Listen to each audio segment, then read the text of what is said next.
Hello guys, welcome back to another Lumley trading video. Today's video I'm going to be going through heat maps, as you can see on the screen now, how to use them, and well yeah, just how you can use them in your trading strategy, how to find stocks maybe using them, and how to see weak and strong sectors of the market. So if you're on Thinkorswim, all you have to do is go to Market Watch, Visualize, and then go over to indices, and I personally use S&P 500, but you can pick whatever fits your style. I like to use this because I'll literally look at it for about 4 seconds and just see the strong and weak sectors of the market.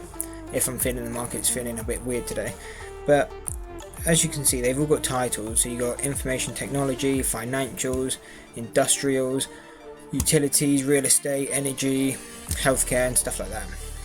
So depending on what you trade, if you don't have any specific sectors that you trade, this may not be as helpful.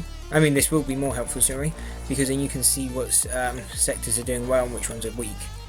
So let's say you're a long bias trader, you want to find stocks are going up, and the easiest way to do that is through a heat map, because these are where you'll find the trend trading stocks. So if you go over on our heat map today on the 16th of February 2021, on financials we can see financials is up.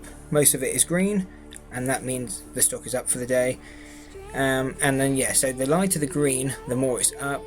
These darker greens usually means it's up but under 1%, and yeah, darkish red just means under 1% down, and these lighter reds usually just means over 1% down on the day, or under 1% on the day. But yeah, so it's pretty clear to read it. It might take a bit of getting used to, but pretty clear once you understand what the colours mean. But all that means is you can literally go from your chart straight over to here and be like, okay, cool, I see financials are looking strong today, and I'm a long bias trader, so I want to start trading some financials or energy, because energy looks strong, and communication services, but that's literally any Google and Twitter and Facebook, so not many stocks in there, but these other ones have tons. So then you might be like, okay, cool, JP Morgan will be up because financials are strong. And then you can see, as soon as you go over there, it's been trend trading up the whole day.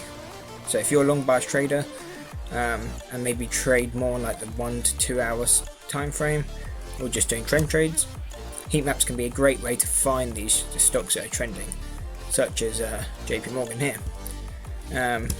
So yeah, you see that let's see how much that's up. If you got in when market opened, let's get the exact point.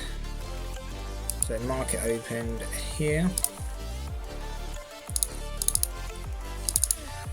because yeah, on the heat map it would have been up pre-market.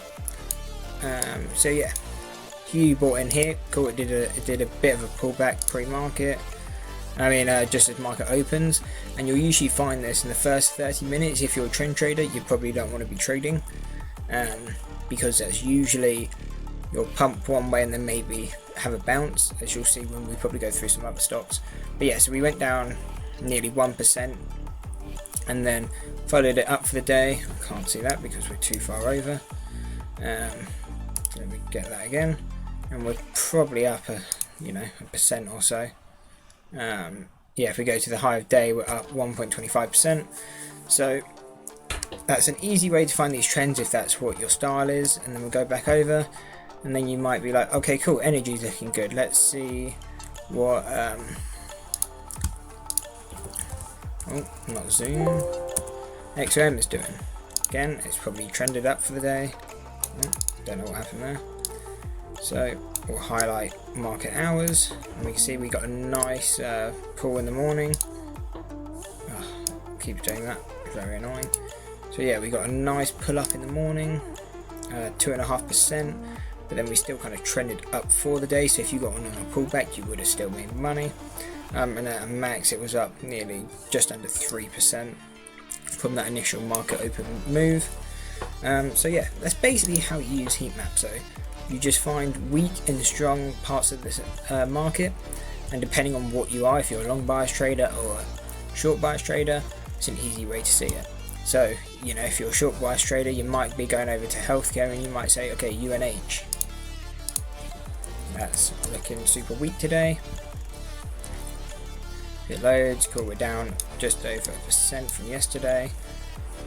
And yeah, we're kind of trending down. Let me get clear. Yeah, trending down in the day. And again, you can just check that using the heat maps. If the whole sector is down, the whole, they'll be probably following that trend for the day. And they can be used to play option plays. So you might buy call options if there's not much news out with healthcare. Let's say healthcare, so healthcare's down today. Let's say if we look at the news and there's not much news, it's just down because it's down.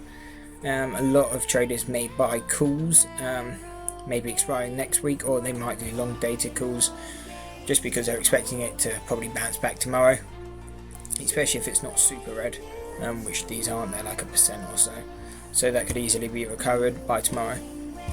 But yeah, so basic heat maps, you see strong weak sectors of the market in a clear, like literally one screen image, and then you don't have to go looking through tons of stocks. But as well, as I said, it can be easily used to find stocks. If you're looking for trending stocks, this is a great way to find them. So I hope that helps. If you've got any more questions about heat maps, let me know in the comments, and I will reply to any comments there is. And you can also let me know what else you want to learn, if this helps you, and I can go through other maybe topics. So if you got, I don't know, maybe charting or something, if you need help with any other parts, let me know and I'll be sure to help. Peace.